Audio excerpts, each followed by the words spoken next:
So in this cultivator video, you're gonna see me working on a Ryobi cultivator 410. It was gifted to me by my father-in-law, just super nice. It needed some few things noticeably right off the bat, and in this video I worked on those things. Ended up cracking the motor housing to the cultivator, and with the cracked housing and where things were headed, we had to abandon and we had to punt, and that's okay. So a couple years back I bought this steel KM 56 RC.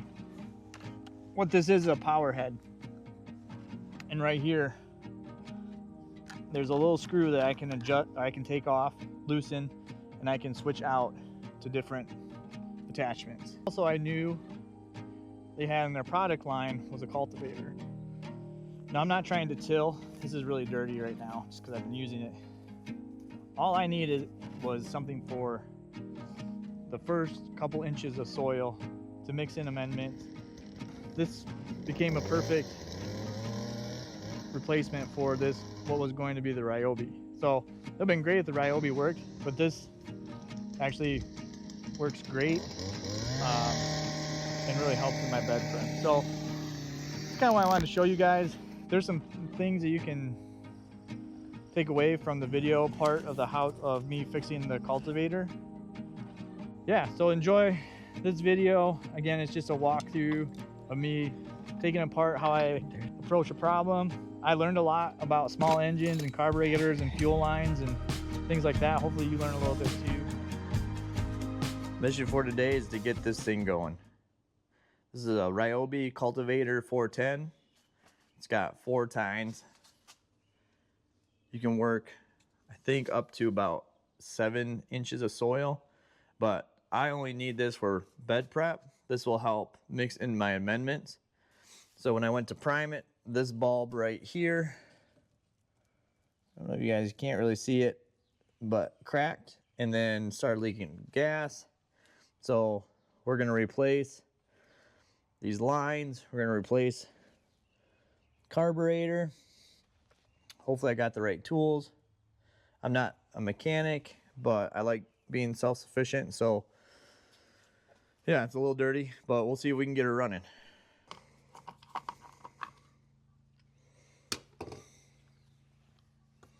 All right, so we got the cover off. See, there's a choke lever right here. This will have to come off. It's like there's 2 more screws here and here. That'll give us access to the carburetor that's back there.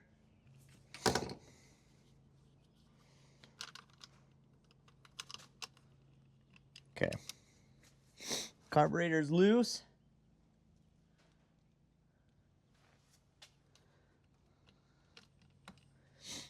I'm gonna have to disconnect, oh crap, the throttle. All right, ran into a little snag here. So here's our throttle lever. So when you pull the throttle, that opens it up. There's a little crimp here that's factory. In order to get this carburetor off, we have to snip that off, which isn't what I love doing, but we're gonna cut it real tight to that, and then we should be able to remove the rest of the carburetor.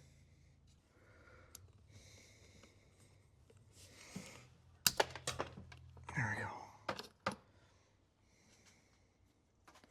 So this is taken off, so now, oh, I hope that wasn't a bad call, but here we go. This is how you learn. Okay, so we got that. We're replacing this with some new ones of these. This was right here. This was the cover. That sits right in there like that. Okay, this is just coming off. Yeah, we're replacing them. All right, carburetor's off. Show you what I'm looking at down here. Now we have little zip ties here holding these things together. So this is going to, it looks confusing, but this is the line we just cut that goes to the carburetor. So I think we are going to replace that because it's got a filter.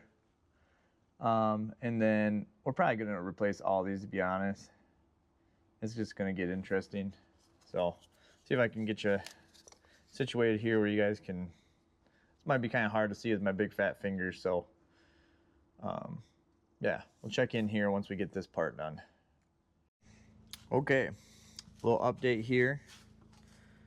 We pop these 4 screws off. These are holding, I'll call that the carburetor housing, and that's connected to the fuel tank. So it all came off as one unit. Just kind of like there's some grooves in here and that held that in there. Now we're going to work on getting these lines off. What I did there is there's 2 clips on the back side that hold that bulb in there, and that comes out, and you can see just over the years it gotten worn down. Here's the new one. Snap that in. There we go. New one's ready to go. Line on, it goes to the priming bulb, and then we've got, this is the old filter. We're going to replace that with the new one. You can see it's kind of deteriorated, and that's what the new one looks like. There, that's kind of what it'll look like. You can see a little bit of the, I'd like to get it further in there, but oh well, we're gonna start over. Okay, I opened this hole down here, 7/32, which is not much. So that might have been a mistake, but we're gonna find out. There you can see that the hose is seated, and now we feed it in. I don't know if you guys can see, but we feed it through here. It's gonna come out this back side, and we're gonna have the end exposed just a little bit. All right, we got the motor back up. We're gonna start putting things back together. Put a rag in there to keep anything from falling into the motor. All right, new carburetor is in.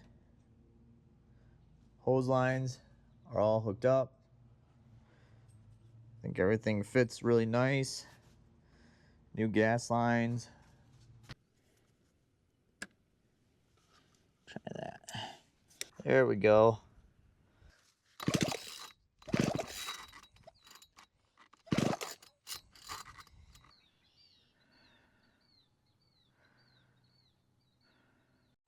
So here's an update on the cultivator fix. It did not work out. This is just reality. I try to be real with everybody on YouTube here, but this is just me trying to figure out how to be efficient with my time.